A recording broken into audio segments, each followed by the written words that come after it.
What if I told you that being instantly attractive has less to do with your looks and more to do with your mind? Seriously, you could have the face of a Greek god, but if your mindset is off, it's a total turnoff. Today, we're diving into 3 powerful mindset shifts that will make you magnetic without changing a single thing about your physical appearance. Stick around because the last one is a game changer. First up, let's talk about the abundance mindset versus the scarcity mindset. Imagine you're at a party and you see someone you're interested in. The scarcity mindset says, "This is my only chance. I have to make it work or I'll be alone forever." You get nervous, you start overthinking, you might even come across as desperate. It puts so much pressure on that one interaction. You're holding on too tight, and people can feel that energy. It's like you're a starving person at a banquet trying to hoard all the food. Now, flip it. The abundance mindset says, "There are so many amazing people in the world. This person seems cool, and I'd love to get to know them. But if it doesn't work out, that's okay. There will be other opportunities, other connections. See the difference? There's no pressure. You're relaxed, you're confident, you're just enjoying the moment." This energy is incredibly attractive.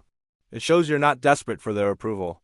Think about it. A successful business person doesn't panic if they lose one client, because they know there are plenty more out there. Apply that same logic to your social life. How do you cultivate this?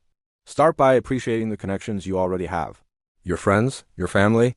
Realize your life is already full of love and value. Then, actively put yourself in situations where you can meet new people, not just for dating, but for friendship.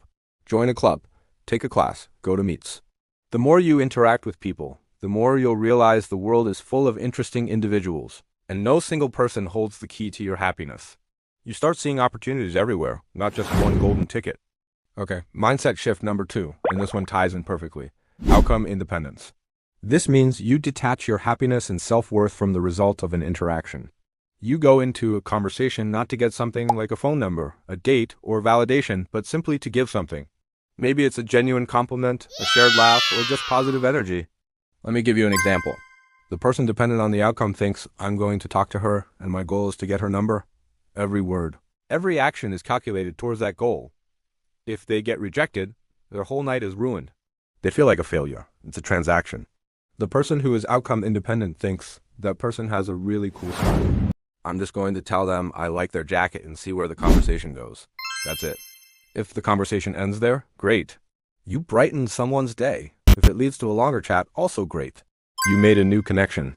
Your emotional state isn't riding on a roller coaster determined by someone else's reaction. This is true freedom, and it radiates confidence. People are drawn to those who aren't trying to extract value from them. They feel safe and comfortable opening up. The action step here is simple. Before you approach someone, set an intention to simply have a pleasant interaction with no expectations. Your goal is to make the other person feel good for a moment. Compliment a stranger on their way to work. Ask the barista how their day is going and actually listen. Practice the art of conversation for conversation's sake. The less you try to get something, ironically, the more you'll receive. And that brings us to our final, most crucial mindset shift: self-validation over external validation. This is the foundation upon which everything else is built.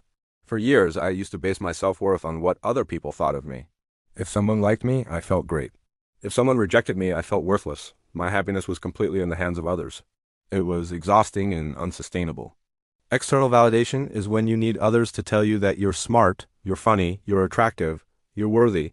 You're constantly seeking approval, like a performer playing to an audience, hoping for applause. Self-validation is when you are the source of your own approval. You know your worth. You appreciate your own qualities. You are your own biggest fan, in a healthy, non-arrogant way. You don't need someone else to complete you or to validate your existence. Think of it this way.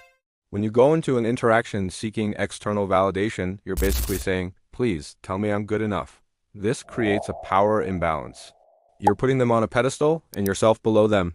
But when you operate from a place of self-validation, you walk in as an equal.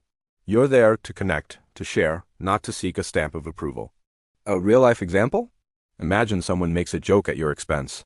The person seeking external validation might get defensive or insecure, worried that others will now see them as less.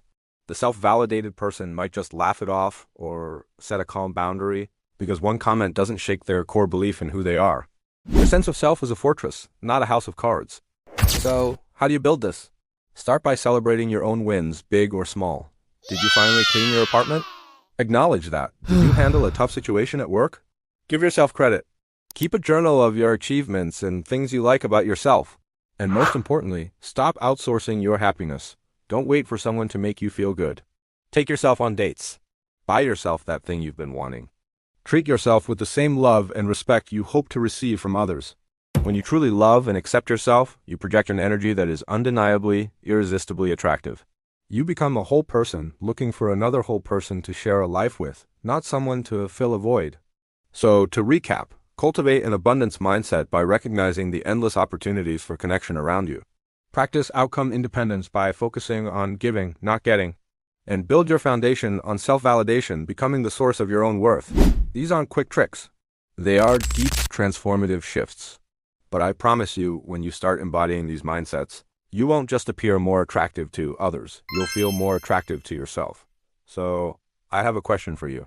Which of these 3 mindsets do you feel you need to work on the most? Let me know in the comments below. Let's have a conversation. It's a journey we're all on. Thanks so much for watching. If you found this valuable, a like and subscribe would mean the world.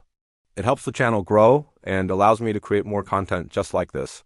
Until next time, stay confident and keep growing.